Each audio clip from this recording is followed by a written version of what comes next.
உதகை மற்றும் கொடைக்கானலுக்கு வருகை தரும் சுற்றுலா பயணிகளுக்கு இ-பாஸ் நடைமுறை அமலுக்கு வந்துள்ளது. அது குறித்து விவரிக்கிறார் செய்தியாளர் சுரேஷ்குமார். சுரேஷ்குமார், வணக்கம். இந்த இ-பாஸ் நடைமுறையால் சுற்றுலாவிற்கு வரும் பயணிகளுக்கு என்ன பயன்கள் விளைய நேரிடும்? விவரங்கள் என்ன?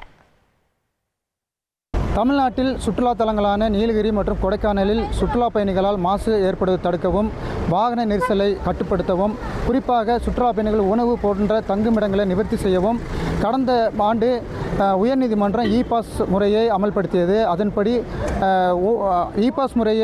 இ-பாஸுக்காக விண்ணப்பிக்க அனைவருக்குமே இ-பாஸ் வழங்கப்பட்டு வந்தது.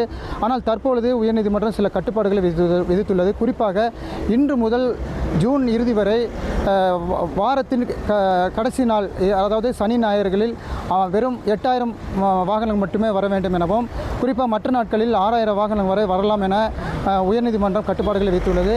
அதன்படி இன்று காலை முதல் ஒவ்வொரு கங்க்ராட்ஸ். யாரந்த பையன்? கல்யாணம் இல்ல, நான் பிசினஸ் ஸ்டார்ட் பண்ண போறேன். எப்படி? பாஸ் வாலா பி தி பாஸ். எல்லைகளிலும் அந்த சோதனை நடைபெற்று வருகிறது. குறிப்பாக இ-பாஸ் விண்ணப்பித்து அந்த அட்டையுடன் வருபவர்கள் மட்டுமே அனுமதிக்கப்படுகிறது. அப்படி வராத பட்சத்தில் அவர்களுக்கு இங்கேயே அதற்கான இ-பாஸ் முறையை எடுத்துக் கொடுக்கும் விளக்கமும் தரப்படுகிறது. தற்பொழுது கூடலூரை அருகே உள்ள தமிழக கேரள எல்லையான நாடுகாணி சோதனை சாவடியில் கடுமையான ஆய்வுகள் நடத்தப்பட்டு வருகிறது. குறிப்பாக தற்பொழுது ரம்ஜான் விடுமுறை முடிந்த பிறகு தற்போது அதிக அளவிலான சுற்றுலா பயணிகள் நீலகிரிக்கு படையெடுத்து வரும் சூழ்நிலையில் தற்பொழுது இ-பாஸ் ஆய்வுகள் நடைபெற்று வருவதால் குறிப்பாக வாகன நெரிசலும் அதிக அளவில் ஏற்பட்டுள்ளது. குறிப்பாக இந்த நடைமுறையால் நீலகிரி மாவட்டத்தில் வணிக ரீதியான பாதிப்புகள் ஏற்படும் என்பதால் வணிகர்களும் நாளை முதல் கடையெடுப்பு போராட்டம் நடத்த இருப்பதாகவும் அழைப்பு விடுத்துள்ளனர்.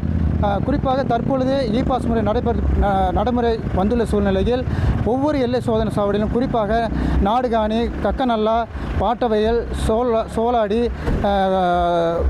குஞ்சப்பனை போன்ற 12 சோதனை சாவடிகளில் அதிக அளவிலான பணியாளர்கள் நியமிக்கப்பட்டு இ-பாஸ் முறையை கடுமையாக்கியுள்ளனர். உங்களுடைய தகவல்களுக்கு நன்றி சுரேஷ்குமார்.